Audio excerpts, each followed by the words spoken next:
T G Trump ഒരു രസകരമായ എന്നാൽ വ്യത്യസ്തമായൊരു പ്രസ്താവന പറഞ്ഞിട്ടുണ്ട്. അതായത് ഗാസ അമേരിക്ക ഏറ്റെടുക്കും, സുഖവാസ കേന്ദ്രമാക്കും, ഗാസയെ ശുദ്ധീകരിക്കും. അപ്പോൾ പൊതുവെ മാധ്യമങ്ങളിലൊക്കെ കാണുന്നത് ഇതൊരു മണ്ടൻ തീരുമാനമാണ് എന്നൊക്കെയാണ്. എന്ത് തോന്നുന്നു? കഷ്ടമാണ്. ഈ മണ്ടൻ എന്നുള്ള വാക്കേ വളരെ കാഷ്വലായിട്ട് മാധ്യമങ്ങൾ ഉപയോഗിക്കുന്നു. നിങ്ങൾക്ക് ട്രംപിനെ പറ്റി മറ്റെന്തും പറയാം, പക്ഷെ മണ്ടനെന്ന് പറയരുത്. അമേരിക്കയിൽ രണ്ടാമത് പ്രസിഡൻ്റായിട്ട് മത്സരിച്ച് ജയിച്ചു വന്ന ഒരാൾ മണ്ടനായിരിക്കുക? ഒരിക്കലുമല്ല. അസാമാന്യമായ ബുദ്ധിമാൻ മാത്രമേ രണ്ടാം തവണ അമേരിക്കൻ പ്രസിഡൻ്റ് ആവാൻ പറ്റുള്ളൂ. ഇത് തന്നെ ഇവർ മോദിയെ പറ്റിയും പറയാറുണ്ട്. മോദി ബുദ്ധിശൂന്യനാണ്, മണ്ടനാണ്. ഞാൻ എൻ്റെ സുഹൃത്തുക്കളിൽ അപ്പുറത്ത് നിൽക്കുന്നവരുമുണ്ട്. അവരോട് ഞാൻ പറയും, നിങ്ങൾ മോദിയെപ്പറ്റി എന്ത് വേണമെങ്കിലും പറഞ്ഞു. ഹിറ്റ്ലറാണ്, നരാധമനാണ്, നരഭോജിയാണ്, ന്യൂനപക്ഷങ്ങളെ വേവിച്ചും വറുത്തും തിന്നുന്നവനാണ്. ഇതൊക്കെ ശരി. ബുദ്ധിശൂന്യനാണ്, മണ്ടനാണെന്ന് പറയരുത്. കാരണം മൂന്നാം തവണ ആ മനുഷ്യൻ ഇന്ത്യയിൽ പ്രധാനമന്ത്രിയായിരിക്കുന്നു. നിസ്സാര കഴിവാണോ അത്?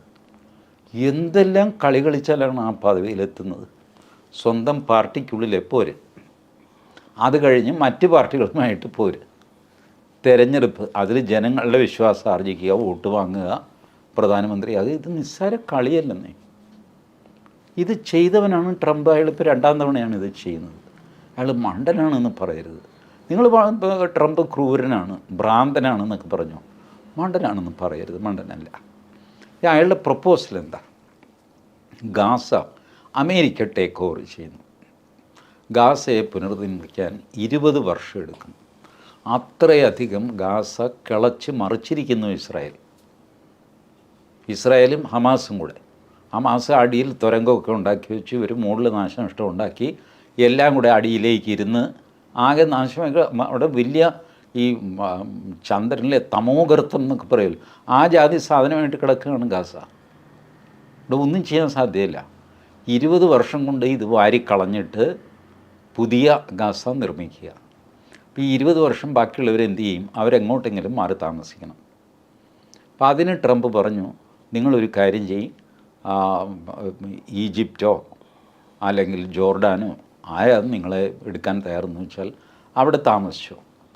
ഗാസ പുനർനിർമ്മിച്ച് കഴിയുമ്പോൾ നിങ്ങൾക്ക് തിരിച്ചു വരാം. അതല്ലെങ്കിൽ നിങ്ങൾ അവിടെ തന്നെ തുറന്നോളൂ. ഗാസ ഞാനൊരു റിവിയേറയാക്കിയിട്ട്, ഒരു കടൽ തീര വിനോദസഞ്ചാര കേന്ദ്രമായിട്ട് ഞാൻ മാറ്റാം. അതിന് പറ്റിയ സ്ഥലമാണ്. ട്രംപ് ഒരു ബിൽഡറും കൂടെയാണ്. ട്രംപ് ടവേഴ്സ് ഇവിടെ മുംബൈയിൽ വരെ ഉണ്ടെന്ന് തോന്നുന്നു അല്ലേ? Trump towers. He's basically A developer and builder. Land develop ചെയ്ത് ഹൈ റൈസ് ബിൽഡിംഗ് കൺസ്ട്രക്റ്റ് ചെയ്യുന്ന കമ്പനി ട്രംപിന് സ്വന്തമായിട്ടുണ്ട്. അപ്പോൾ ഒരു ഡെവലപ്പർ എന്നുള്ള ദൃഷ്ടിയിൽ അദ്ദേഹം പറഞ്ഞു, ശരി, നിങ്ങൾ മാറിയിട്ട് if you are not interested to come back, ഞാനിത് ഡെവലപ്പ് ചെയ്ത് ഒരു കടൽ തീര വിശ്രമ സങ്കേതമാക്കി മാറ്റാം. അതിൽ തെറ്റെന്താ? എനിക്കതിലൊരു തെറ്റും കാണാൻ സാധിക്കുന്നില്ല. കാരണം ഇപ്പോൾ ഗാസയിൽ താമസിക്കുന്നവർക്ക് അവിടെ താമസിക്കാൻ പറ്റില്ല. താമസിക്കാതെ ഓരോരുത്തരായിട്ടും മരിച്ചു വീഴും. അത്രയധികം മൈനും ബോംബും ഒക്കെ ഉണ്ട്.